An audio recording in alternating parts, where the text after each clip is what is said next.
Good morning. Gold Star families, active duty service members, Coast Guard Station Gloucester, Mayor Romeo Taken, members of the City Council, members of our school committee, members of our fire and police departments, students of our schools, families, friends, and our community. I'd like to welcome you all today to the 2018 Memorial Day observance, and a year that marks the centennial of the end of World War I. Today we honor and remember those killed in action or died while in service to our nation, and all our dearly departed veterans who have passed away. Born from the end of the Civil War and originally known as Decoration Day, on this day presently known as Memorial Day, we thank, honor, and remember those whom have made the ultimate sacrifice and those whom have departed our ranks. We must always devote our time to be reminded of the sacrifices made so that we may live and enjoy those freedoms afforded to us. Andrew Brum, would you please join me and lead us in the Pledge of Allegiance? Cadet Andrew Brum from the Marine Corps JROTC will lead us in the Pledge of Allegiance.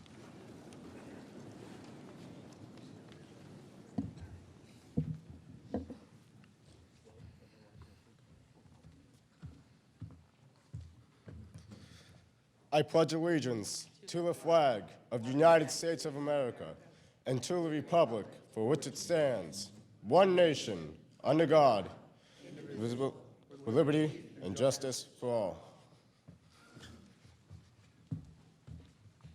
Please remain standing for the playing of our national anthem performed by Alexandra Grace and Josh Cominelli.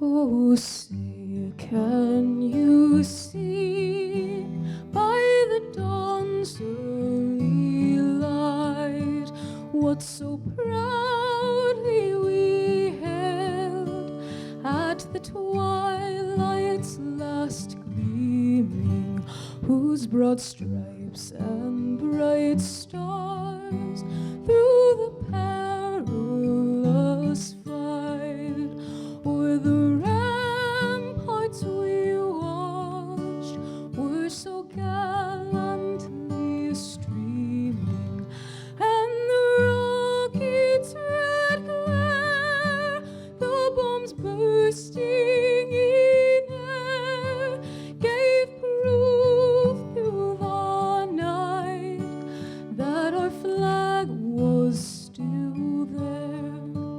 Oh, say does that star-spangled banner yet wave o'er the land of the free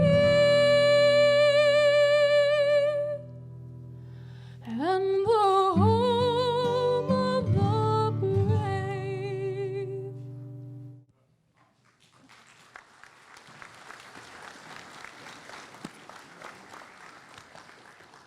Thank you, Alexandra and Josh, and please be seated. Please welcome Reverend Rona Tyndall of the Grace Center, who will now offer the invocation.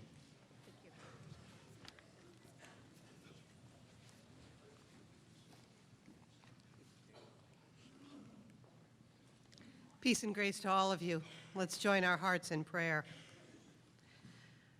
Our God, God of our ancestors, we thank you for the numerous blessings you have bestowed upon our nation.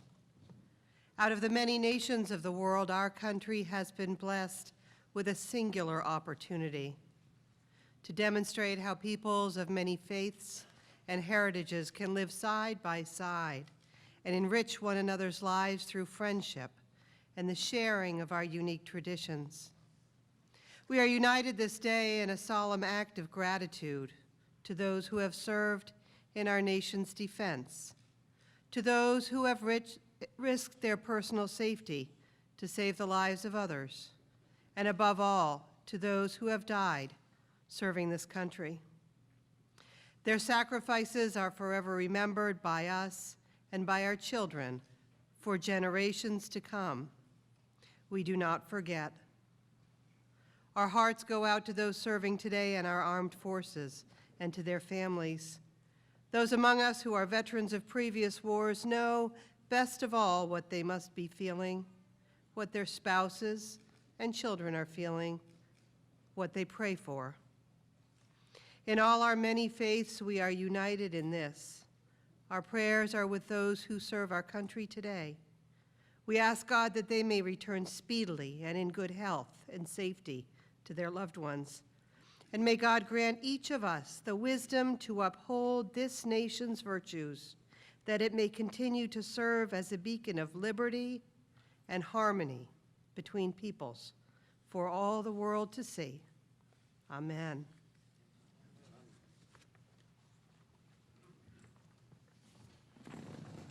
Thank you, Reverend Tyndall. Please welcome Mayor Salvatore Lucido.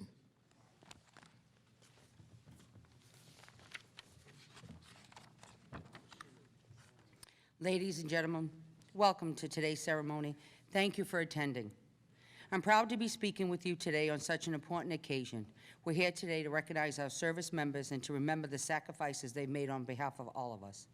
We're here today to honor our heroes, to remember their achievements, their courage, their dedication, to say thank you for their sacrifices. Thinking of the heroes who joined us in this group today and those who are here only in spirit, a person can't help but feel awed by the enormity of the encounter. We stand in the midst of the patriots and their families and friends and those who nobly served. The service members we honor today came from all walks of life, but they shared several fundamental qualities. They possess courage, pride, determination, dedication to duty, integrity, all qualities needed to serve in cause for something for all of us. Many of them didn't even leave, or asked to leave their homes to fight on distant battlefields. Many didn't even volunteer. They didn't go to war because they loved fighting. They were called to be part of something bigger than themselves. They were ordinary Gloucester people who respond in extraordinary ways in extreme times. They rose to the nation's call, but they wanted to protect a nation, which is given and for all of us. Millions of Americans have fought and died on the battlefields here and abroad to defend our freedom and the way of life. Today, our troops continue to make that ultimate sacrifice. Even as we lose troops, more Americans step forward to say, I'm ready to serve. They follow in the footsteps of generations of fine Americans. We have awarded medals to soldiers, added their names to monuments, names, buildings after them to honor their bravery, but nothing can replace the hole left behind by a fallen service member, and no number of medals or ribbons can comfort what's left behind. So today I ask those, all of you who are in the audience, who served, who are members, who are veterans, please stand. I applaud you.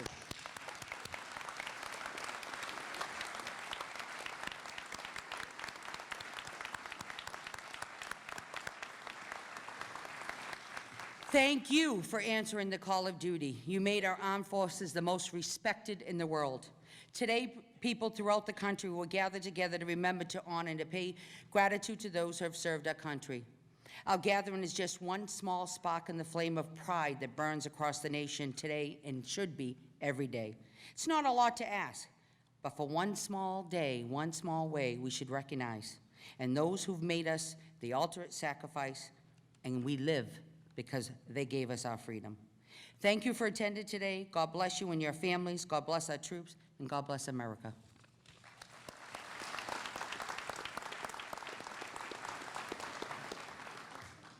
Thank you, Mayor.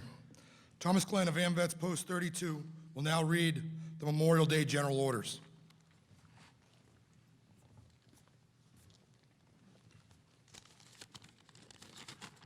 Before I start the general orders, I'd just like to read a eulogy that I have read in the past. Although it applies to a particular battle, it represents all those who fought in all the battles. Here lie officers and men, Negroes and whites, rich men and poor, together. Here are Protestants, Catholics, and Jews, together. Here no man prefers another because of his faith, or despises him because of his color. Here there are no quotas of how many from each group are admitted or allowed. Among these men, there is no discrimination, no prejudices, no hatred. Theirs is the highest and purest form of democracy. From a eulogy by Chaplain Ronald B. Gittleson at the dedication of the cemetery for the 5th Marine Division, Iwo Jima.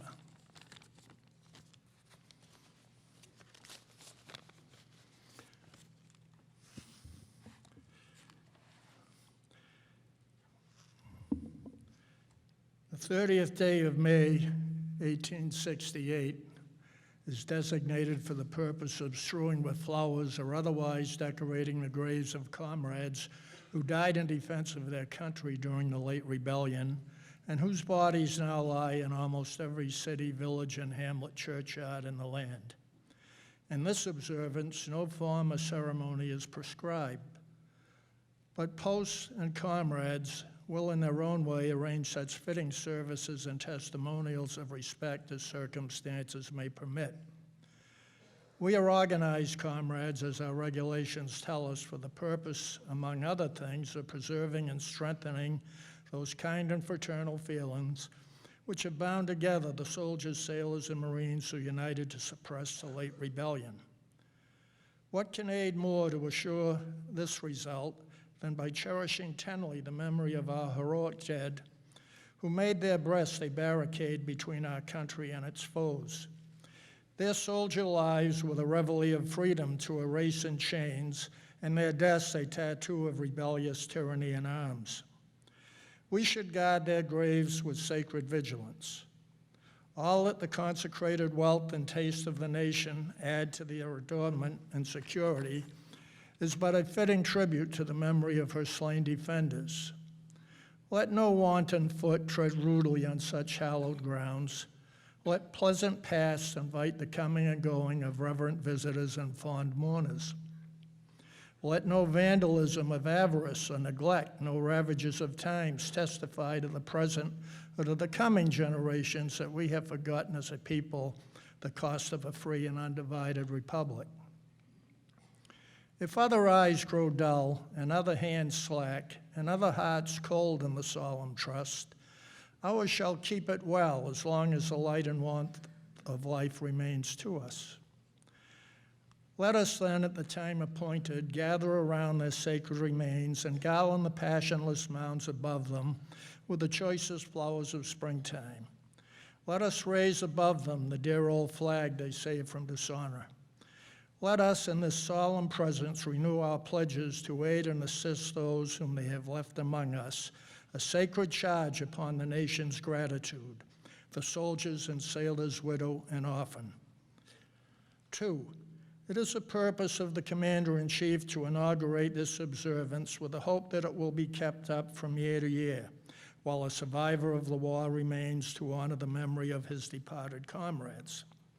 He earnestly desires the public press to call attention to this order and lend its friendly aid in bringing it to the notice of all comrades in different parts of the country in time for simultaneous compliance therewith.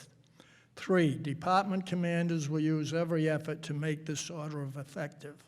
By command of N.P. Chipman, Adjutant General, John A. Logan, Commander-in-Chief.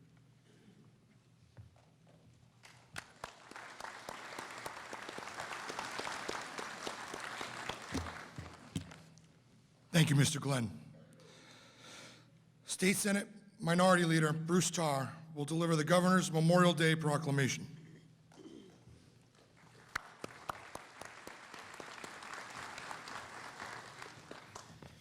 Thank you very much, Adam, and good morning. I am honored to be here with all of you today as we commemorate those who have given to our nation in the form of their service. And I'm honored to bring to you the words and the proclamation of the Governor of our Commonwealth in this respect. And it reads as follows. Whereas while the nation was still recovering from the horrors of the Civil War, people in cities and towns across the country gathered to honor those Union and Confederate soldiers who had given their lives celebrating the first Decoration Day. And whereas after World War I, the nation came together again to honor those who had fallen in the service of their country. Renamed Memorial Day, the last Monday in May is when people remember and honor the memory of all of the men and women who fought and died in all American wars and conflicts. And whereas throughout our country's history, thousands of Massachusetts citizens have fought in wars and conflicts to defend our safety and our way of life, and whereas their legacy of patriotism and dedication to country is an inspiration to all Americans, and whereas it is appropriate that all Massachusetts citizens remember the bravery of those who gave their lives so that their sacrifices serve as a reminder of the cost of our freedom. Now, therefore, I, Charles D. Baker, Governor of the Commonwealth of Massachusetts, do hereby proclaim May 28, 2018, to be Memorial Day, and urge all of the citizens of the Commonwealth to take cognizance of this event and participate fittingly in its observance. Given at the Executive Chamber in Boston this first day of May in the year 2018, and of the independence of the United States of America, the 241st. By His Excellency Charles D. Baker, Governor of the Commonwealth, Karen E. Polito, Lieutenant Governor of the Commonwealth, and William Francis Galvin, Secretary of the Commonwealth of Massachusetts, God save the Commonwealth of Massachusetts. In this proclamation, we are directed to carry on the tradition that began in the very difficult days of the Civil War with a war-torn country. And we were taught a singular, enduring, critical lesson that it is always appropriate to capture every opportunity to say thank you. And that's what we do today, and that's what we should never miss an opportunity to do whenever it presents itself. And there is no substitute for that simple expression of gratitude that we learned so many years ago. But it's also important to support that act and that expression of gratitude with tangible measures of support for the men and women that have served and continue to serve our country. And one of the most critical ways that we do that in Massachusetts is to have a network of dedicated, committed, professional veterans service officers. And in our state, which leads the country in delivering veterans benefits, they are the hands and the faces that reach out and provide those benefits. And they are required in Massachusetts to be certified so that we know that they will make sure that every benefit is provided, every need is addressed, every concern is discussed. And we are so lucky in this city to have Adam Kukuru and Lucia and our Veterans Office, and we should thank them with a round of applause for what they do.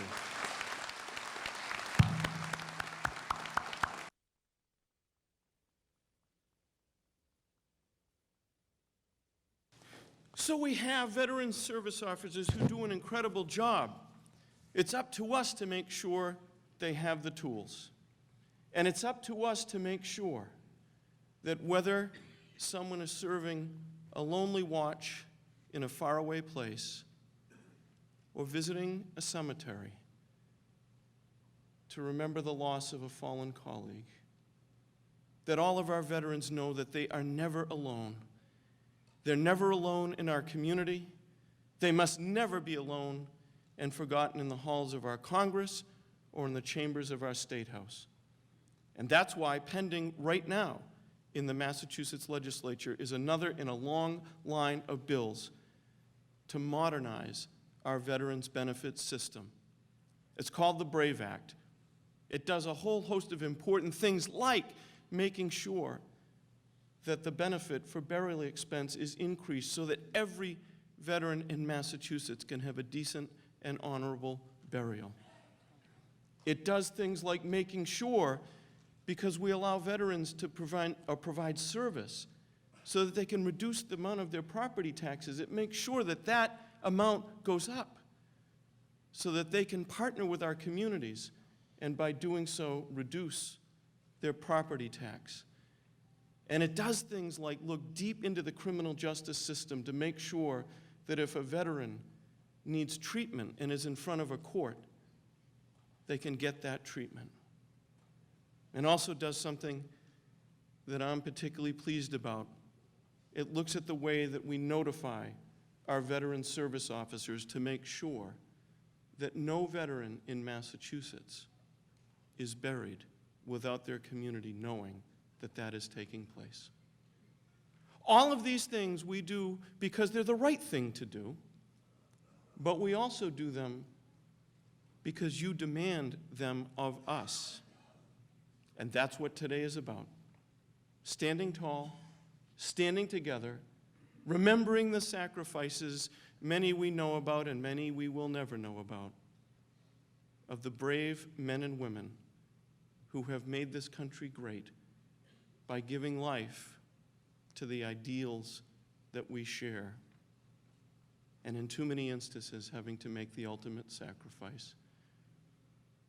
As they have and continue to march on to fight oppression and tyranny and defend freedom and liberty and justice for all, may we all be rededicated this day and every day to making sure that they are not alone, that we stand with them at every opportunity. May God bless all of them. May God bless this city and this state and these United States of America. Thank you all very much.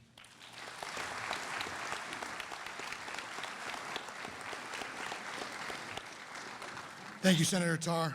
Please welcome State Representative from the 5th Essex District, Ann Margaret Ferranti.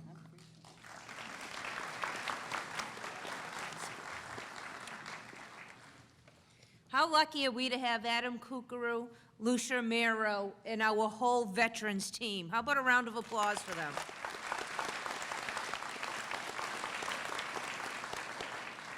Today's a day of remembrance, and what is so special about today is for all the political divide that the senator and I and the mayor have to deal with, all of that gets set aside today. Why? Because above all else, we share the title American. And when we think of the troops, when we think of those who made the ultimate sacrifice, when we think of the veterans who are sitting in their seats today, we should all be proud of the fact that the United States of America is a beacon worldwide that every nation strives to attend. And when liberty's in doubt, when justice is threatened, it's the men and women of the United States that dispatch throughout the world to make sure that there is protection, that there is peace, and there is stability. I saw a great quote this weekend, and the quote said that what the American fights for is tomorrow. And I used to think that it was solely that the American soldier fought for us. And they do, but they fight for something that's so much more in tomorrow. The faith that tomorrow can be better than it is today, that tomorrow can be safer than it is today, that tomorrow can bring the justice, the liberty, and the freedom that is so deserving of human dignity.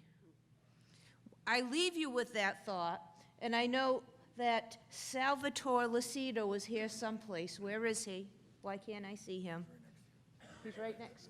Oh, he's right there sitting next to me. He's all dressed up in his suit. He's got his tie on. I didn't recognize him right away, but I'm so interested in hearing what it is that he has to say today that I'm going to go give him a big hug and leave you with those thoughts on this Memorial Day.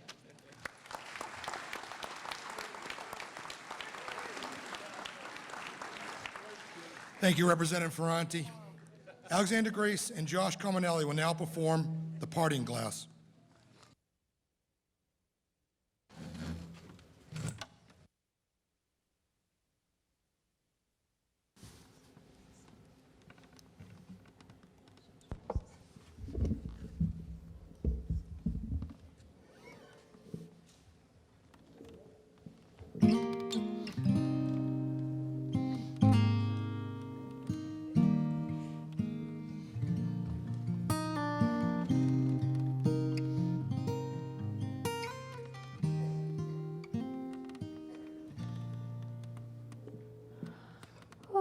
of all the money that e'er I had, I'd spend it in good company, and all the harm that e'er I had done, alas, it was to none but me.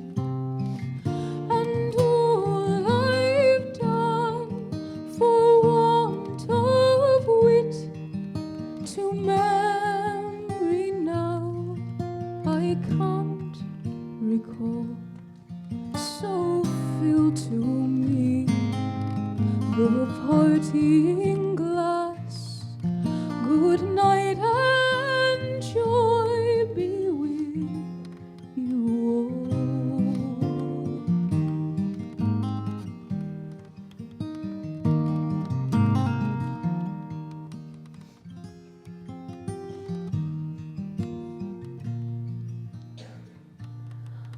Of all the comrades that e'er I had, they're sorry for my going away, and all the sweethearts that e'er I had, they'd wish me one more day to stay. But since it falls unto my lot that I should rise and you should not, I'll gently rise and I'll softly call. Good night and joy be with you all. Good night and joy be with you all.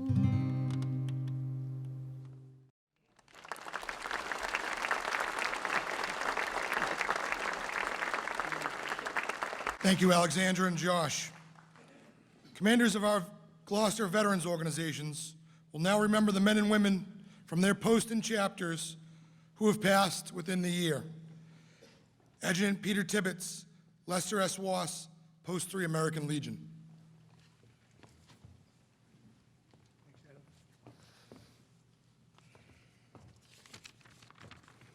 Good morning.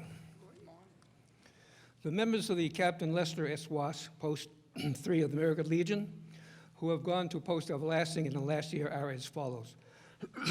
Joseph Brancaloni, John A. Foote, George E. Nichols, Rudolph Mackey, Daniel Roberti, Emmanuel Sears. May they rest in peace.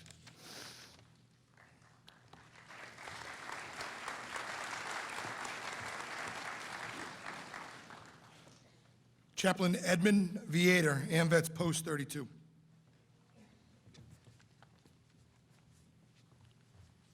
The following members of AMVET Post 32 who have passed away since last Memorial Day are Albert R. Casero, Korean War, U.S. Marines. Frederick H. Dowsett, Sr., World War II, U.S. Navy. Warren R. Whitehead, Vietnam War, U.S. Air Force. R. David Young, Korean War, U.S. Air Force. He was also a past post commander of 32. James T. Redmond, World War II, Navy. John Gus Foote, Korean War, U.S. Marines. And John J. Jedry, World War II, United States Army.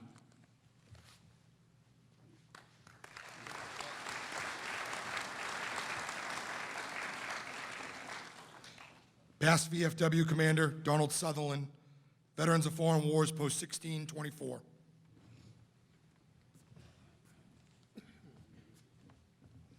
Good morning. Past members of the Gloucester VFW 1624 are Frank Mondello, World War II, Army. Ralph Stanton, World War II, Navy. Melvin Olson, Korea, Army. God bless him.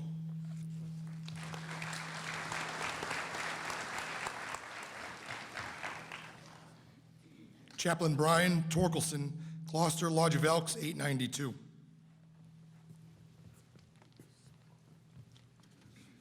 Gloucester Elks, absent members. Maxwell S. Ball, Navy. Robert W. Benjamin, Navy. Albert S. Carrasco, Marines.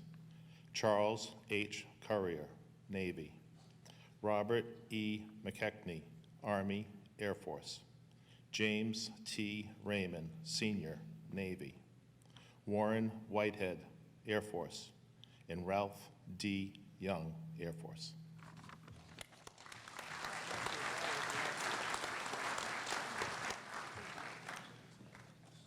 Past Gloucester VFW Commander Donald Sutherland and firefighter Michael Mitchell will read the names of all the veterans who have passed within this year.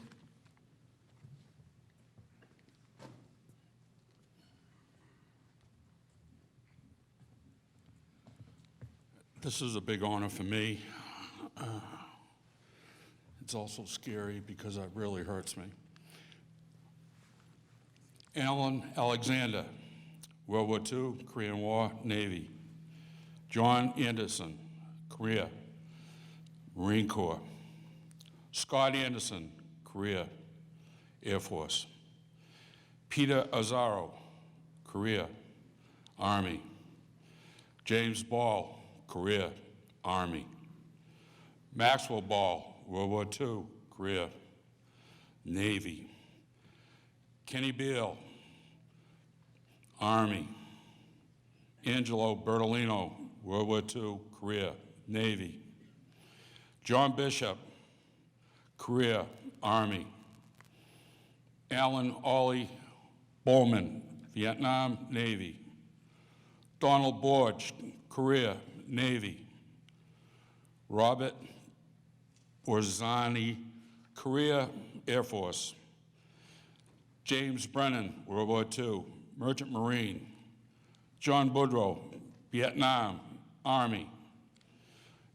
Joseph Burnham, World War II, Army. Albert Carrasco, Korea, Marine Corps. William Carver, World War II, Korea, Vietnam, Navy.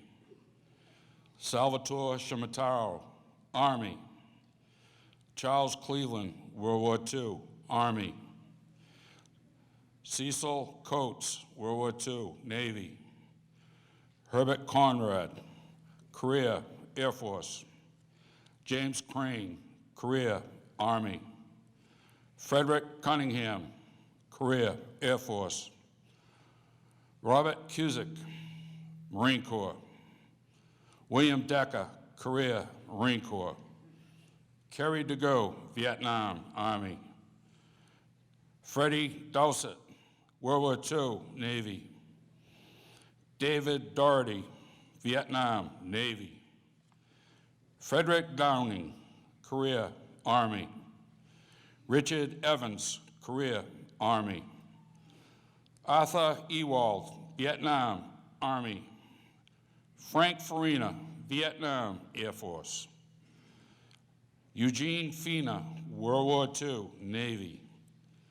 John Foote, Korea, Marine Corps. John Faziano, Army. Robert Foster, Korea, Army. Robert Garrigan, Korea, Navy. Bernard Gershner, World War II, Navy. Jack Gigaloni, Korea, Navy. Ralph Gibbs, World War II, Army. Michael Gorella, Operation Enduring Freedom, Army. Patrick Gu, sorry, don't know his branch. Thomas Halstead, Vietnam, Army. Gerald Hannibal, Vietnam, Navy. John Hardy, Korea, Army. Dana Hazelgard, Vietnam Air Force. William Hazelgard, Korea Navy. Philip Havran, Vietnam Navy. Ray Hawley, Vietnam Air Force. Carlton Herdman, Army. Albert Hickey, Korea Navy. Alan Hill, Coast Guard. William Holloway, World War II, Army. Alfred Ina, Vietnam Army. John Jedry, World War II, Army. George Johnson, Korea Air Force. John Jones, Vietnam Army.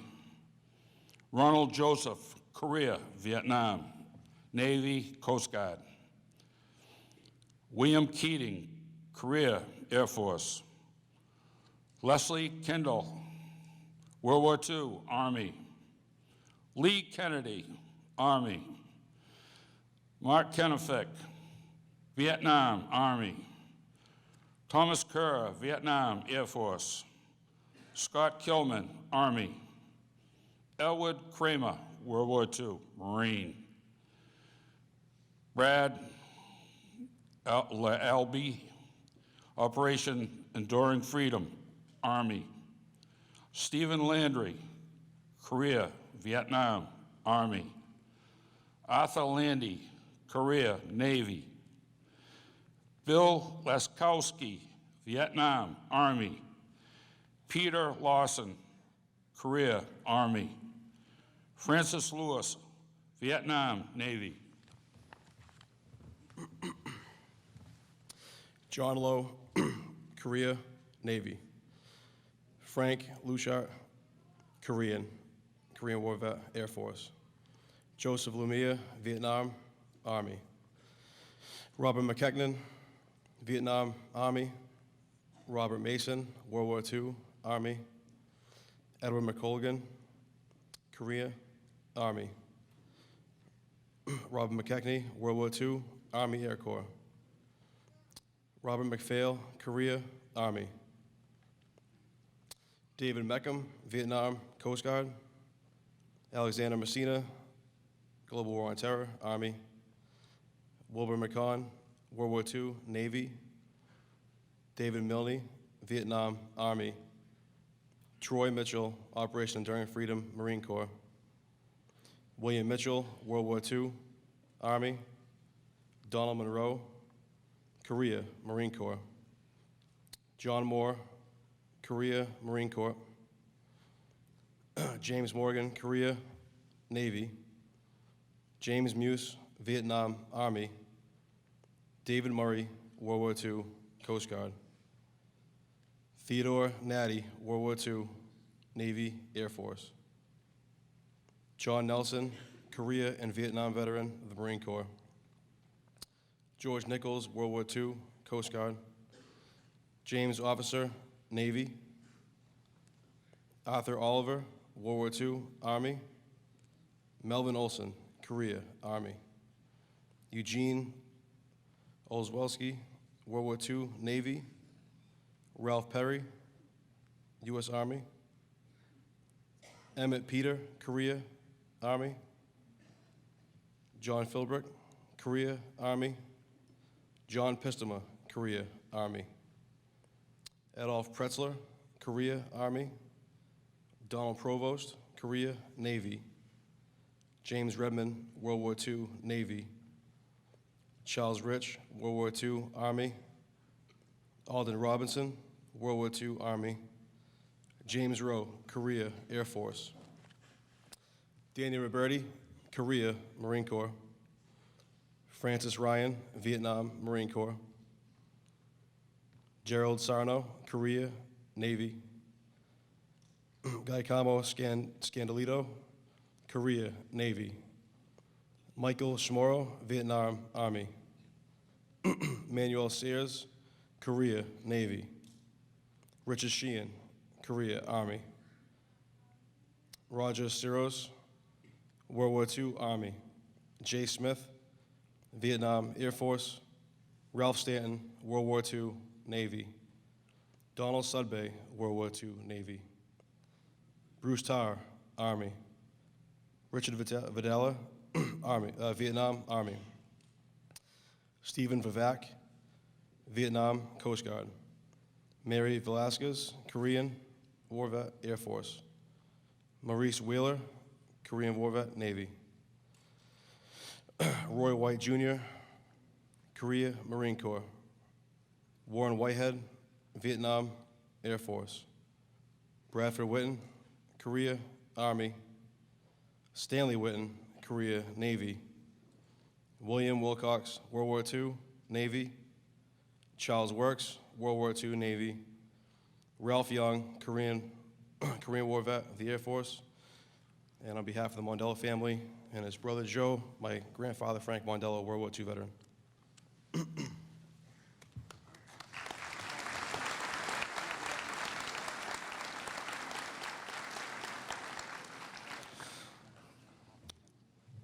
Salvatore Lucido, also known as Sam or Sal, was born on October 30th, 1937, and was the third of 7 children to Rose Piscatello Lucido and Gaspar Lucido.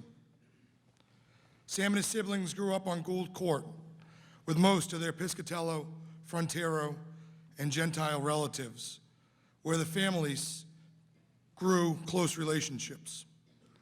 Sam was educated in the Gloucester school system and was a high school graduate of the class of 1955. During his time in school, he played football, basketball, ran track, and was a member of the junior JROTC program, where he obtained the rank of company commander, captain of E Company, an award given to the top company in the regiment. Following graduation, Sam spent his summer working on Gloucester's waterfront before enlisting in the United States Air Force. He attended basic training at Sampson Air Force Base, New York, followed by a year at Savannah, Georgia, then 3 years stationed at Hahn Air Force Base in Germany. He obtained the rank of Airman First Class before being honorably discharged in October of 1959. Upon return home, Sam worked on Gloucester's waterfront, followed by time at Lucido's Boulevard Sweet Shop, and then a career in the insurance business. In 1966, Sam married Janet Martell and had 2 children, their son Salvatore and their daughter Gail, who is married to Paul Movali, and they have 3 children, Catherine, Grace, and Lauren. Following Sam's retirement, he and his wife relocated back to Gloucester, where Sam has worked as a substitute teacher in the Gloucester school systems and a parking lot supervisor at Good Harbor Beach. Please join me in welcoming Salvatore Sam Lucido, accompanied by Rosalie Parisi, Mary Perino, and Paula Curley.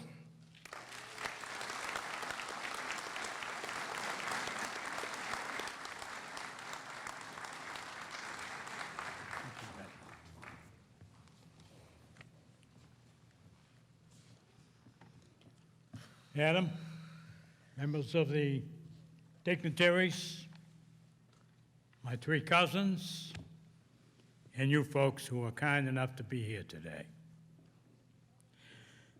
Memorial Day is a day we gather to honor and recognize those of our community who have sacrificed their lives in service to our country. Today is special to the family of the late fishing skipper, Joseph Piscatello, and his late wife, Pauline Aiello Piscatello. Since we honor their son, brother, uncle, cousin, Salvatore Piscatello, U.S. Army, who was a casualty during the Vietnam War. Sammy, as he was affectionately known, was born 23 October 1945, the second child of the late Pauline Aiello Piscatello and Captain Joseph Piscatello. During his early years, he was known as Baby Sammy. Later, as Joe and Pauline Sammy. You see, there were many Salvatores born to the Piscatello clan, so they had to distinguish where the Salvatore came from. He finally received his own identification of Sammy as he started school and his network of friends multiplied. As a youngster, his family lived on Gould Court among many of the Piscatello clan. He was an active child who, along with relatives and neighborhood children, played various sports and other games that children played during those days. The Piscatellos welcomed 3 additions to their family: Vito, Mary, who was next to me, and Mary Perano, and Paula Curley, to join Rosalie Parisi and Sammy. In 1957, Uncle Joe and Aunt Pauline purchased a single-family home and moved to Granite Street, where Pauline lived until her passing in 2017. Her youngest child, Paula, and her husband, Steve Curley, currently reside there. During Sammy's years attending Gloucester High School, he was very popular, especially with the girls. He was called Dimples. He was a handsome young man, believe me, with the personality to go with it. And he had a constant smile. He was just one handsome dude. During his freshman year, he joined the junior ROTC band, playing the trombone.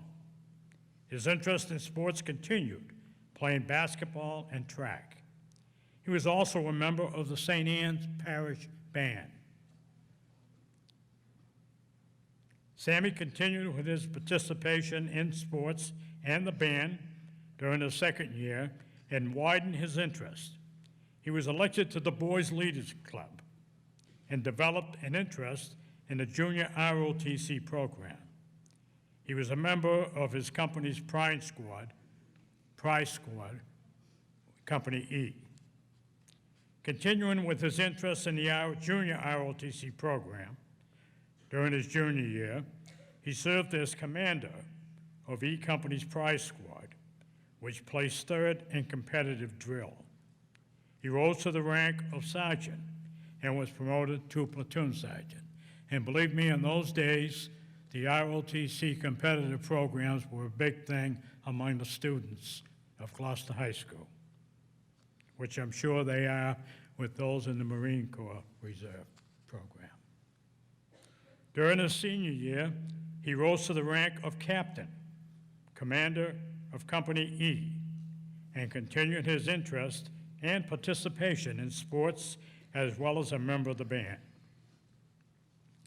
Following graduation, Sammy attended Wentworth Institute. In 1966, he completed his studies and received his degree in electronic technology. He accepted a position with RAC Electronic Laboratories in Burlington, Mass. Approximately 2 years later, 1968, he received his draft notice from the Army. He completed his basic and advanced training and rose to the rank of Sergeant, E5. He was named a squad leader in the 25th Infantry Division. It appears that his junior ROTC experience while in high school certainly contributed to his rapid advancement in rank. In September 1968, Sammy received his reassignment orders to Vietnam. Interesting, I've heard when a friend drove him to Boston for a departure flight, the friend offered to drive him to Canada to escape from the military and service in Vietnam. It's been said Sammy's response was, "No, I want to get this over with, return home,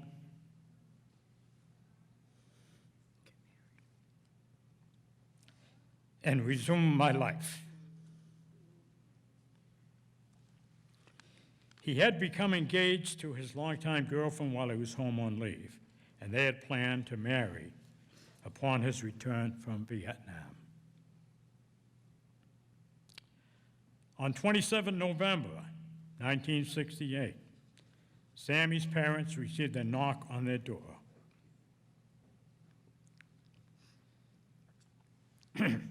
Upon opening the door, a priest and soldier faced them.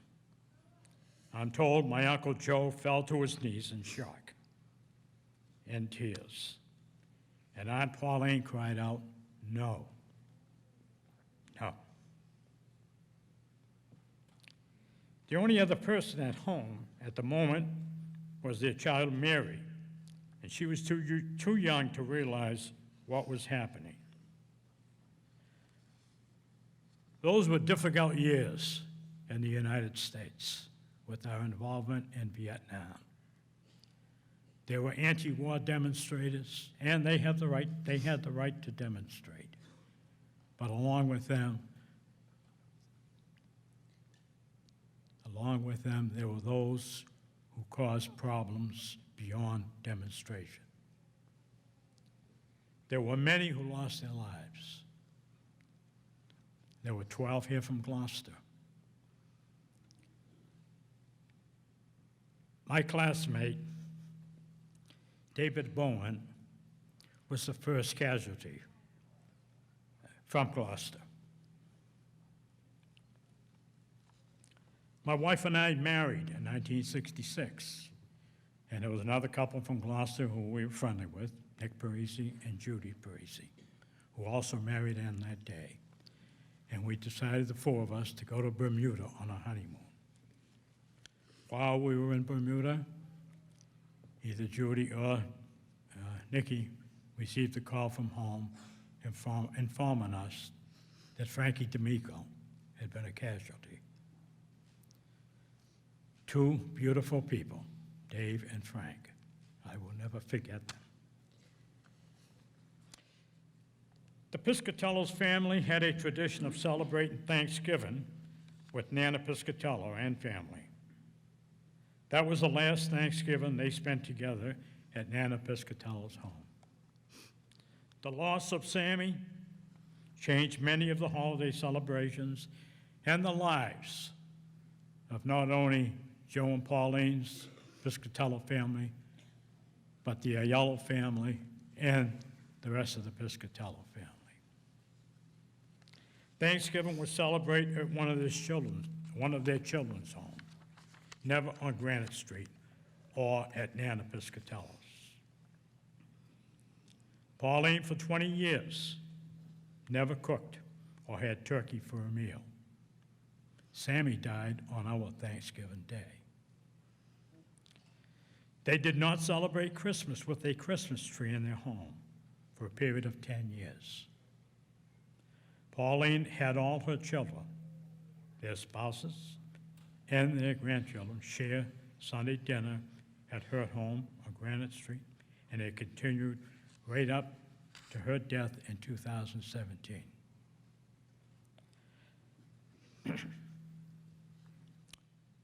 My godparents, Joe and Pauline,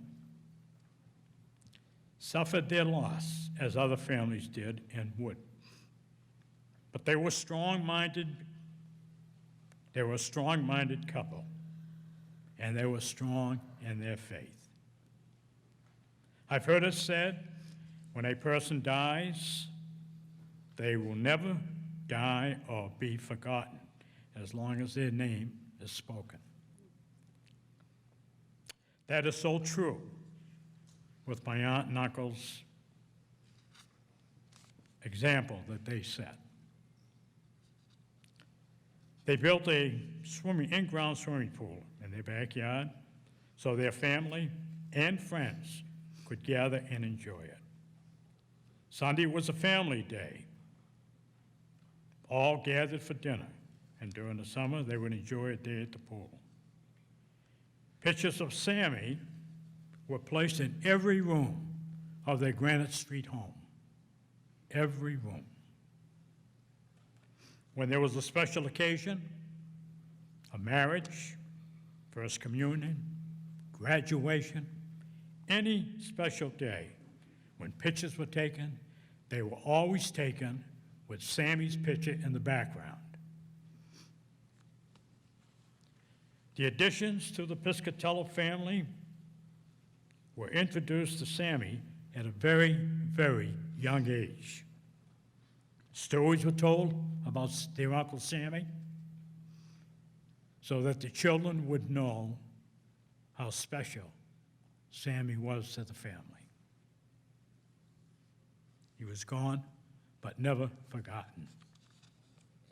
It didn't stop there. A group of his longtime friends kept his memory alive, establishing a high school scholarship in his name. His friends placed flowers on his grave on the anniversary of his death. His friends donated a trophy in his name to the St. Peter's Fiesta Committee from 1969 to the year 2000, and it was presented to the Greasy Pole winner. The city of Gloucester honored the Vietnam casualties by naming streets in their memory. They established Piscatello Square at the intersection of Wanson and Fremont Streets and Rocky Neck Avenue. The city wanted to be certain that we in Gloucester remembered those Vietnam casualties. When the Vietnam Moving Wall Memorial came to our city, Aunt Pauline was a regular visitor. She would be there all hours of the day. In fact, they even found her there in the middle of the night. The pain of losing her young son was forever. Hopefully, she is now at peace with Sammy and Uncle Joe, as well as other deceased family members. My friends, what I have shared with you today is just a tip of the iceberg.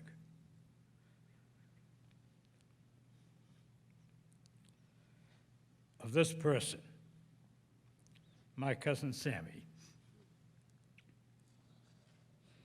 You see, he still lives in our hearts. His soul lives forever, and our memories will never be lost. I am certain and believe that my godparents, Joe and Pauline, and cousin Sammy, are looking down on us with their beautiful smiles, which they had, saying to us, especially to Adam and Lucia Amaro, thank you for honoring us. On behalf of my cousins and their spouses and children, thank you for honoring Sammy.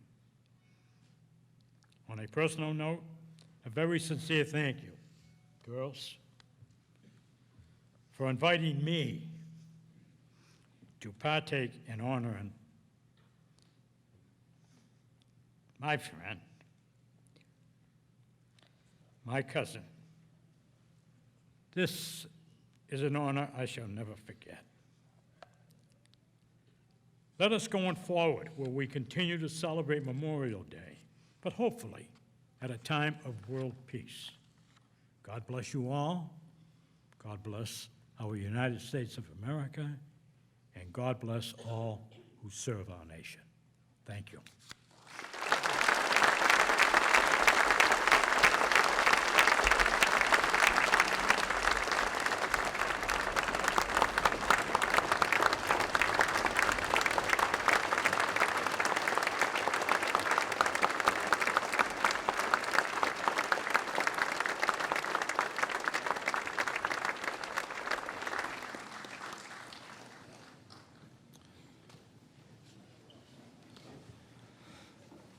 Thank you, Sam, and Rosalie, Mary, and Paula for sharing that.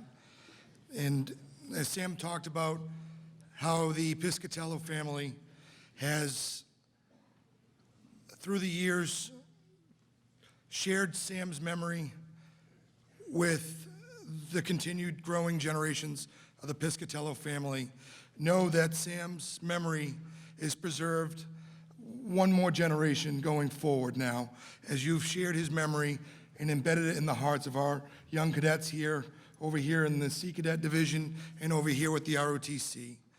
As you walk across the boulevard, you'll see a sign for, a flag for Sam on the boulevard, and again, his memory preserved in the history of Gloucester on Rocky Neck.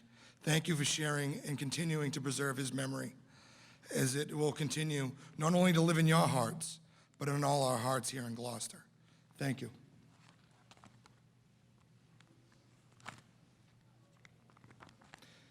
Alexandra Grace and Josh Cominelli will now perform America the Beautiful.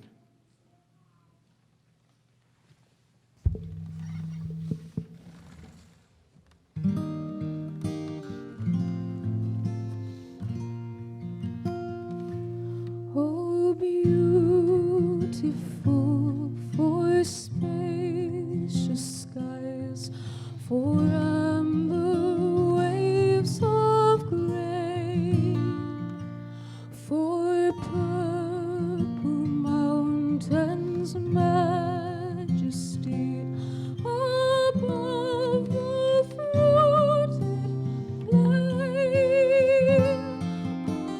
America,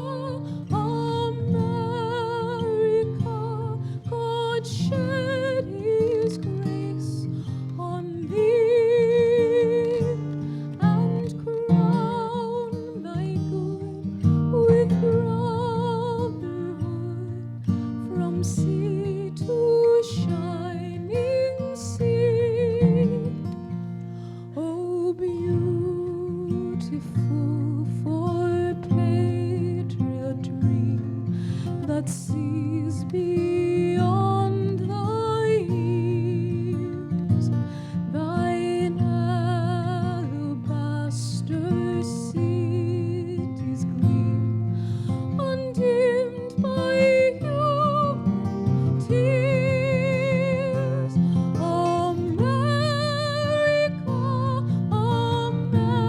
America, God shed His grace on thee,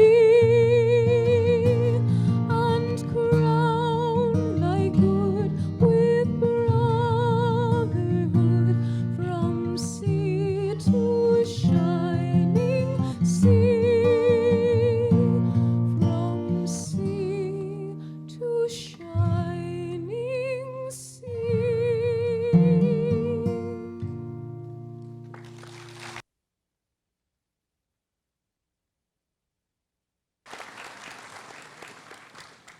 The city of Gloucester has always answered the call in defense of our great nation. 185 men from Gloucester were killed in action or died while in service.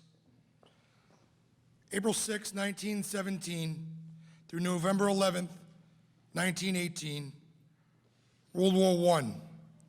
Doug and Gloria Parsons will read the names.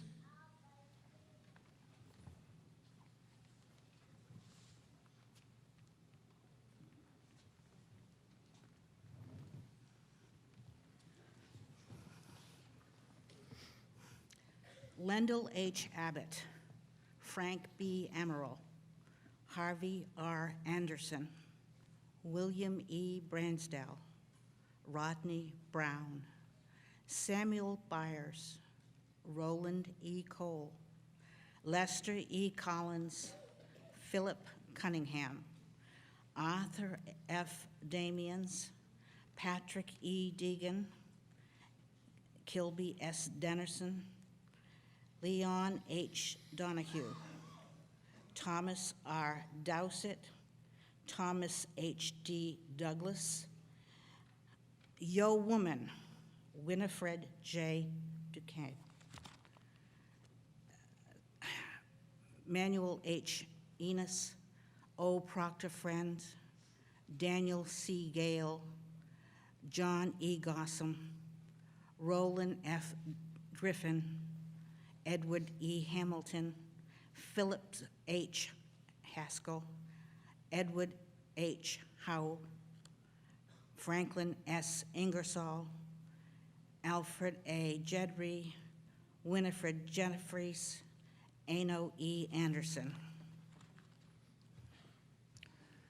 James B. Keaton, Charles B. Knutson, Milton E. Lane, Eric Lingard, Raymond W. Lowe, James McKinnon, Donald C. McKinnon, Joseph S. Matos, Jr., James E. McDonald, Joaquin Murray, Edward D. Newell, Harold E. Oakes, my father's cousin, Arthur Maxwell Parsons,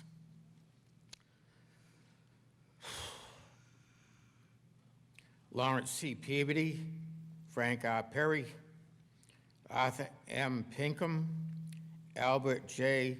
Ploday, Herman S. Robinson, Thomas L. Saxlid, Carl L. Seberg, Carlton L. Smith, Waldo L. Stream, James J. Toretta, Nestor T. Whalen, Lester S. Wass, Martin L. Welch Jr., George H. Whiting, and Lawson A. Weil.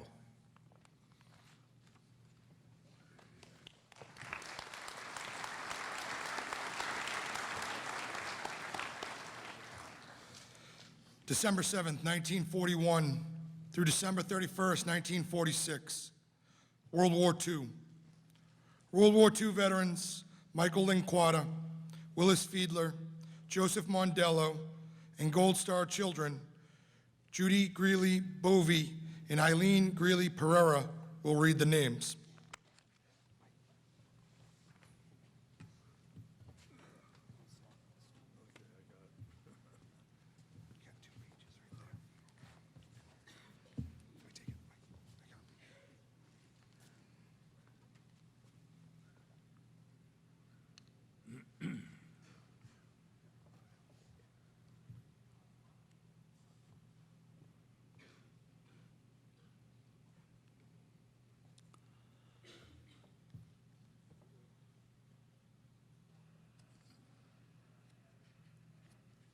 Well, first, I'd like to say good morning to everybody.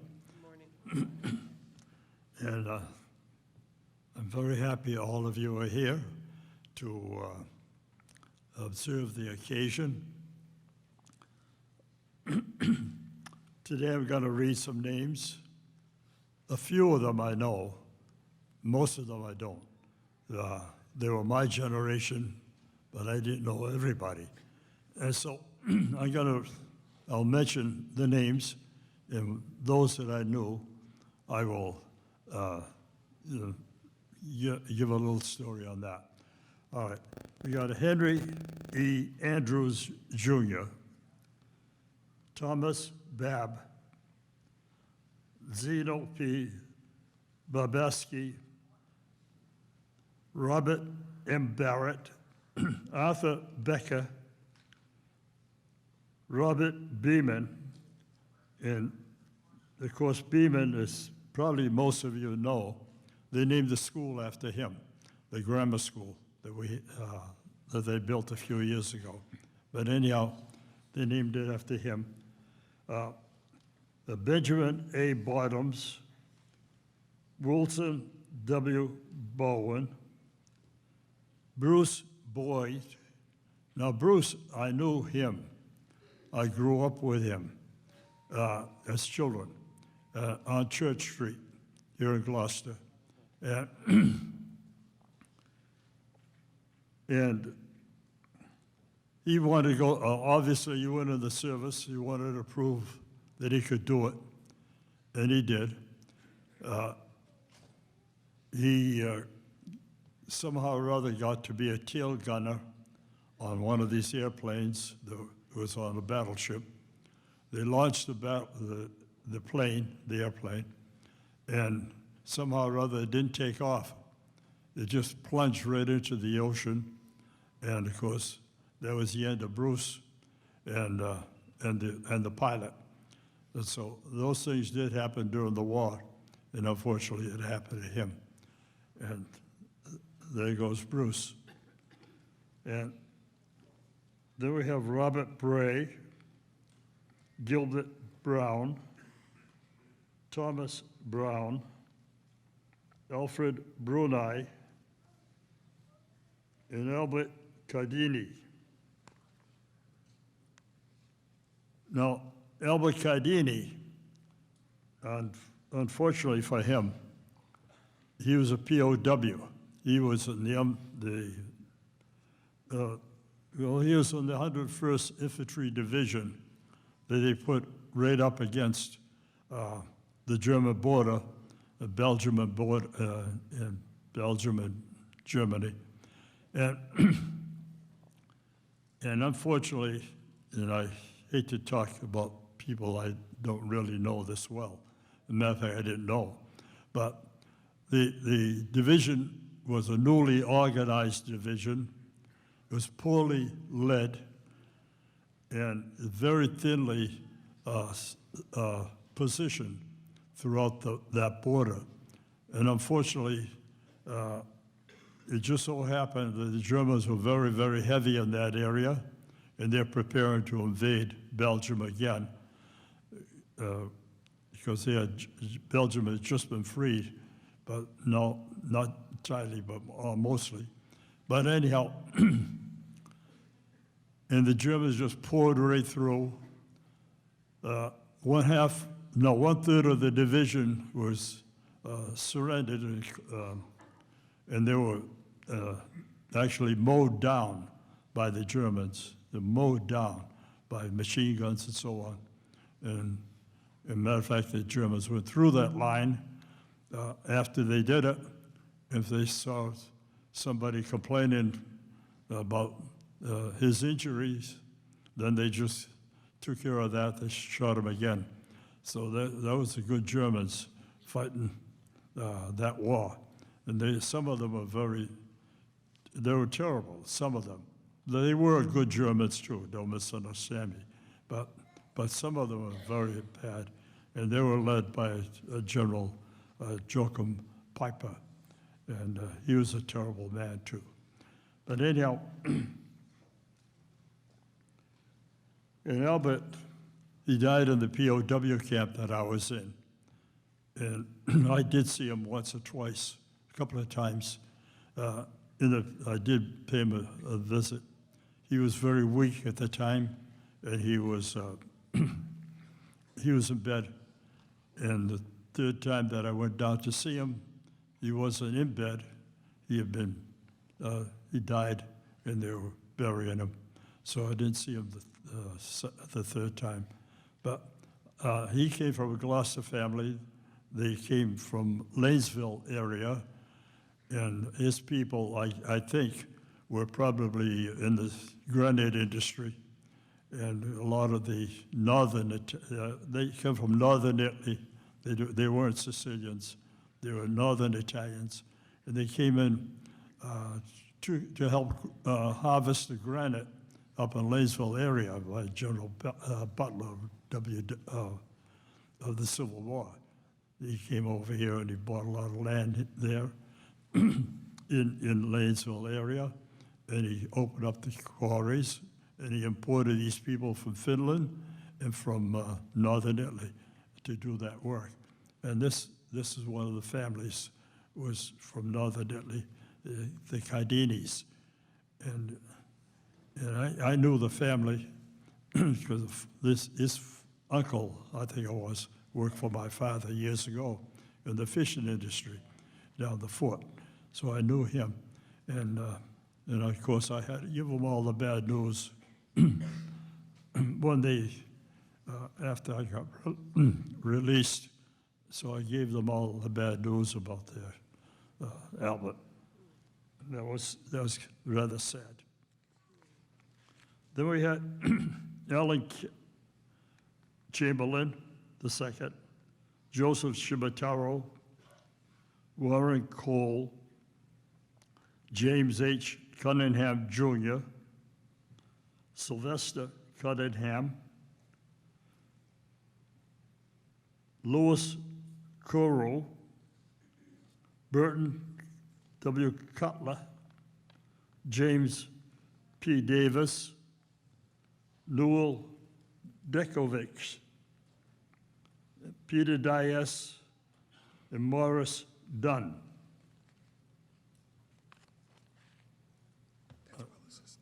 That's it. Yep, that's it. Okay. Good enough. Thank you for listening.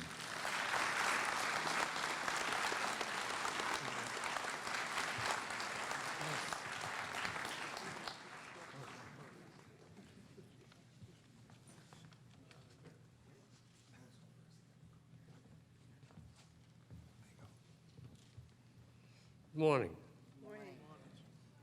Victor D. Ealer. Francis W. Emerson, Jr. Frank G. Ferrara. Hubert J. Fionda. John A. Vilfald. Gardner J. Garrett. Paul F. Gemilaro.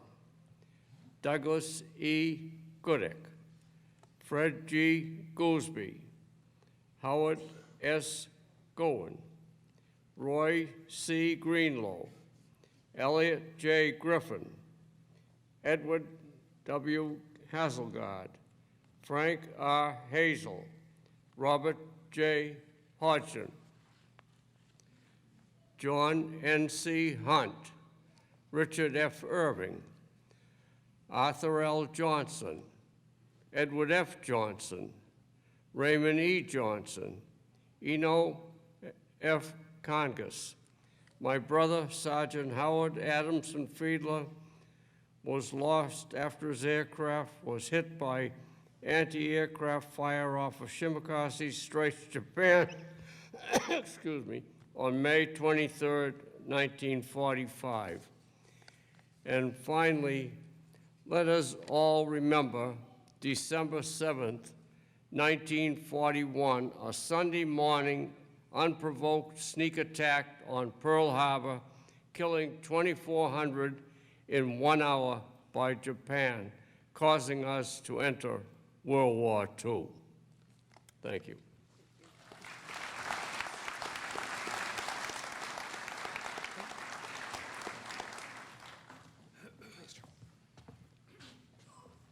Leon Cantilla, Russell Kippen, Howland Leather, John Lee Jr., William M. Jr., Donald McGuire, John Madden, Robert McGuire, Leon Mullock, Dollar Martin, Donald McEachran, James McHughes, George Milliner, and George Miller Jr., Leroy Mitchell. That was it. All right, yeah, that's it. Thanks, Joe. That's it, Joe. This is theirs. What's that? Good, good. Okay. Come on, Joe.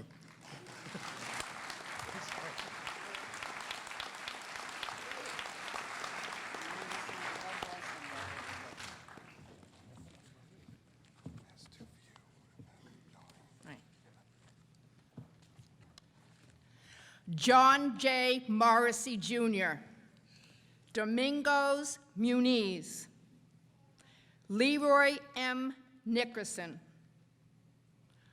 Arthur J. O'Hanley, Fulton J. Oliver, Robert V. Oliver, Frederick E. Ozier, Melvin Pacheco, Ernest R. Parks, Gordon K. Parks, Anthony J. Pascucci, Edmund J.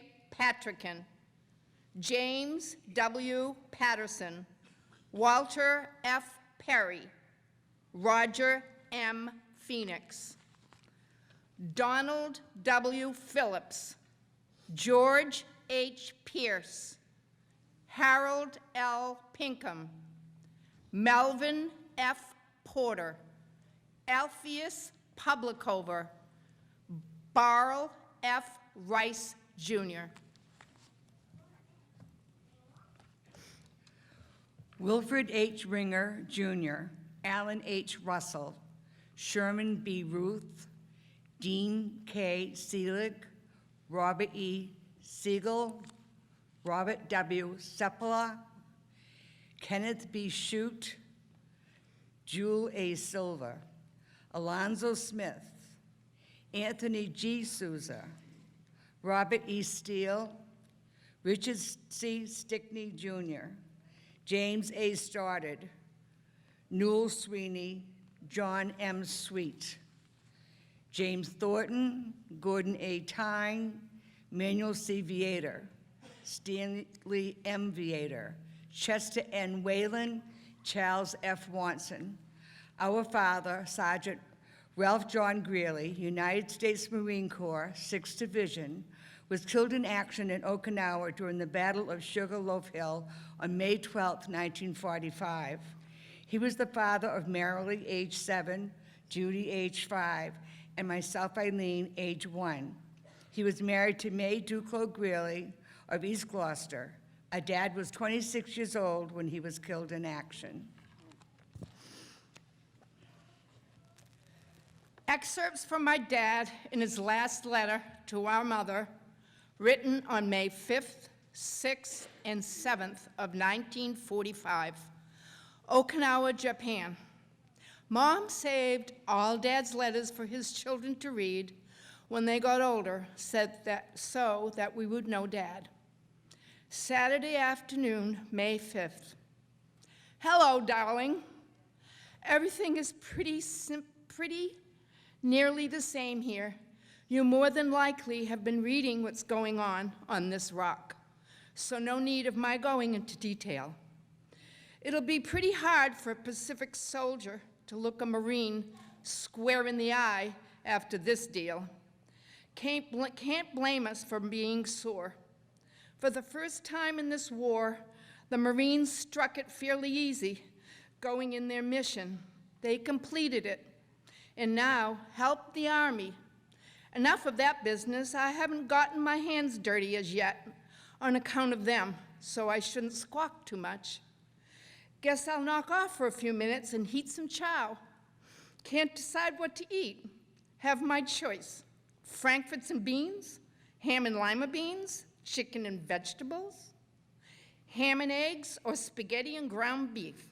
Sea rations a la Chef Boyardee. Sunday morning, May 6th. Hello again. Beautiful day. Nothing to do except wash some clothes, eat, and write to you. By the way, this is my last envelope and stamp.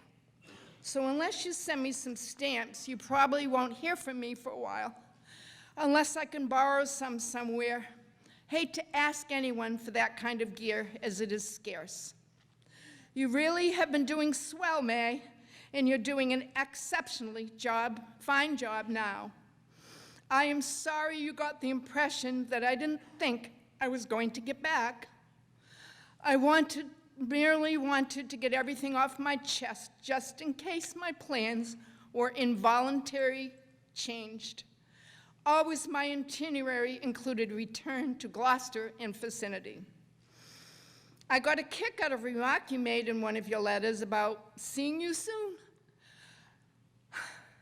Though it'll be quite a long time before we'll be together again, but not too long. I'm pretty lucky to have so much to go back to. I expect to go further south at any time. We're ready to go on a few minutes' notice. Guess things are pretty hot down there. I can hear the mortar and artillery fire from here and see the flashes. This is as close as I'd like to go, but the Marine Corps can't see it that way. Monday, May 7th. Haven't time for much today, so it looks like this letter will finally be concluded. So long, darling. I'll write again as soon as I get a chance. I have every bit of faith, and then I'll make it out, and I know you have. Be good, dear, and tell the kids I was asking for them. I'm very proud of them and love them very much. With all my love, Ralph. On May 12, 1945, on Okinawa, all hell broke loose with the Battle of Sugarloaf Hill. Our dad was killed in action 1 year to the day that he enlisted in the United States Marine Corps.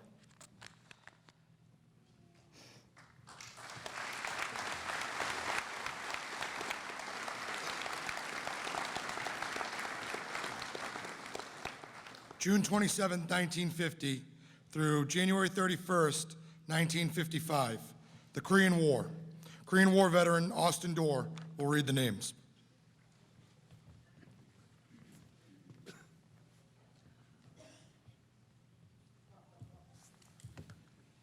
"1950, my division went to Korea. I'm going to read some names that were with the same time. Killed in action: Robert L. Bowers, Jr., Ralph Porter Bradley, Joseph W. Briand, George A. Lane, Walter E. Mannanen, and Frederick E. Stanton. One thing I would remind you, Korea was called a police action. It's never been satisfied or signed as the end of a war. And it's my hope, as I look at these uniforms, that the young people today that are here should never have to serve in a cold country as Korea was. Thank you.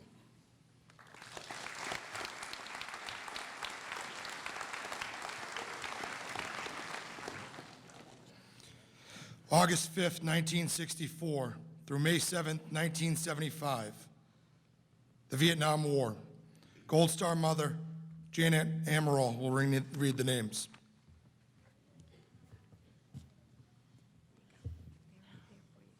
Oh, I can't see it. Now. Yeah, these are the boys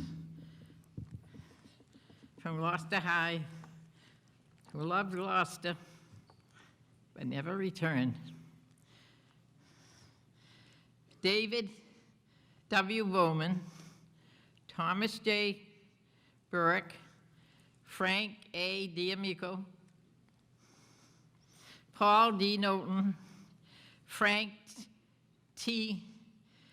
Krasewski, Jr., Stephen Lane, Robert Moore,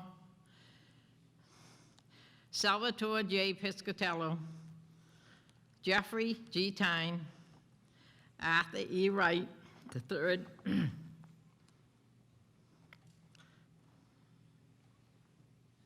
and my own son, Matthew.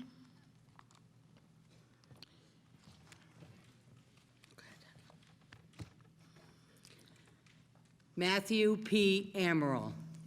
III. He was a crew chief on a helicopter.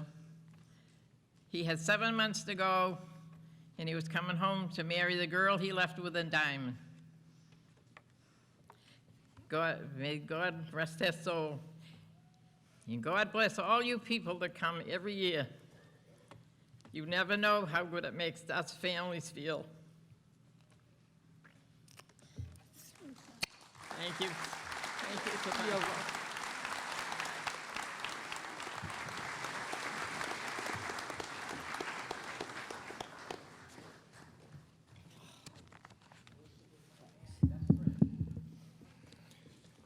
October 7th, 2001 and ongoing, Global War on Terror.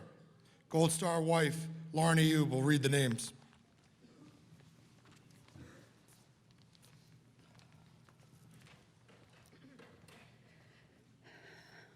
Corporal Stephen Garrier, United States Marine Corps, Operation Enduring Freedom. Specialist Michael Gorman, United States Army, Global War on Terror. Specialist Michael Grella, United States Army, Operation Inherent Resolve. Specialist Christopher Wheeler, United States Army, Global War on Terror. And my husband, Sergeant James Ayub II, United States Army, Operation Enduring Freedom. James was killed in action on December 8th, 2010 by a suicide bomber in Chelghazi, Afghanistan.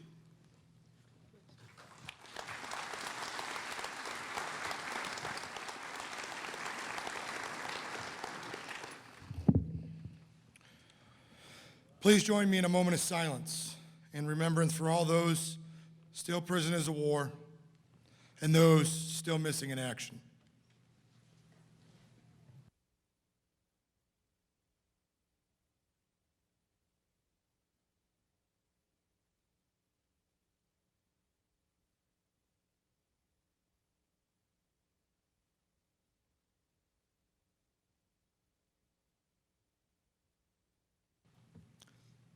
Piper Cindy Carancho will now play Amazing Grace.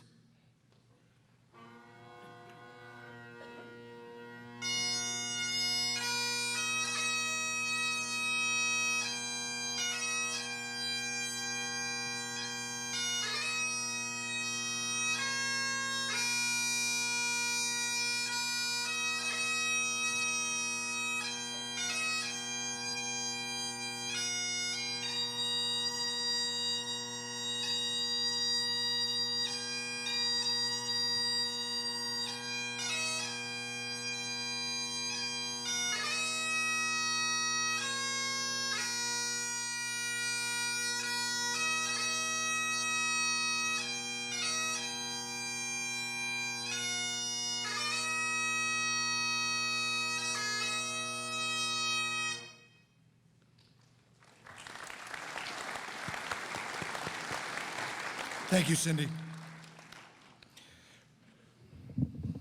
I'd like to thank the AMVETS Post 32, Veterans of Foreign Wars Post 1624, American Legion Post 3, the Gloucester Lodge of Elks 892, the Tyrion Ashler Acacia Masonic Lodge, Daughters of the American Revolution, the Gloucester Fire and Police Departments, and the Gloucester DPW for placing wreaths at the city war memorials, and to the DPW for ensuring that our cemeteries and war memorials were prepared for today.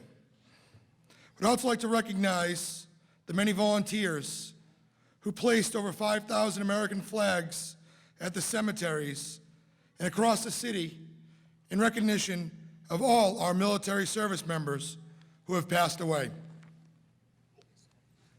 Reverend Tyndall will now offer the benediction.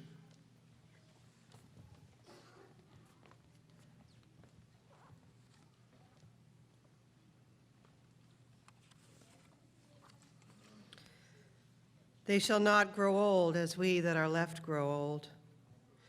Age shall not weary them, nor the years condemn. At the going down of the sun and in the morning we will remember them. To the innermost heart of their own land they are known as the stars are known to the night. As the stars that shall be bright when we are dust, moving in marches upon the heavenly plain, as the stars that are starry in the time of our darkness. To the end they remain. And now may God bless you and keep you. May God's face shine upon you and be gracious unto you. May God look upon you with kindness and grant you peace. Amen.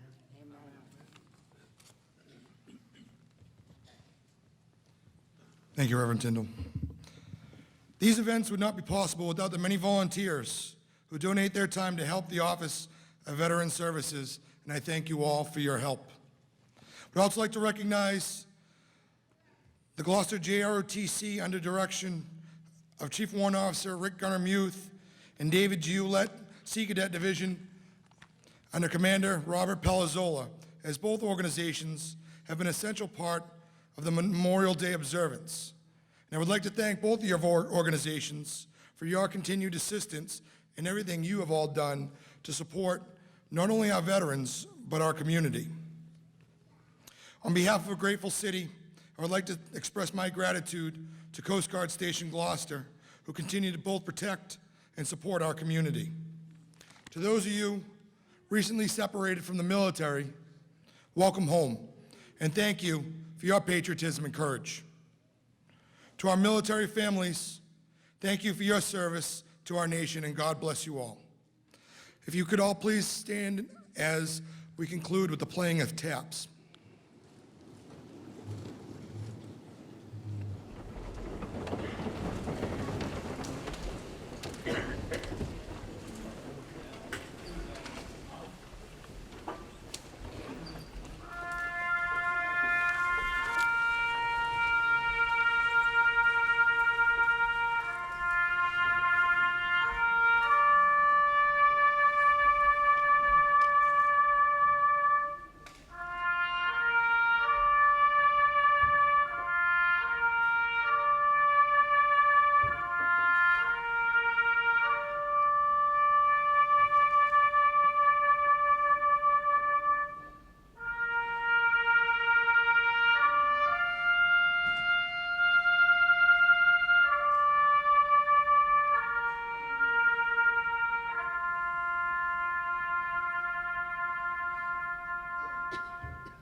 Immediately following this, we will have a luncheon in the cafeteria.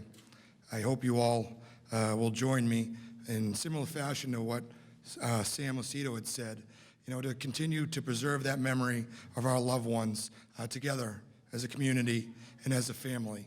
As we preserve those memories and we ensure that those that have departed before us, that their memories never disappear, because we will all gather together and ensure that that never happens.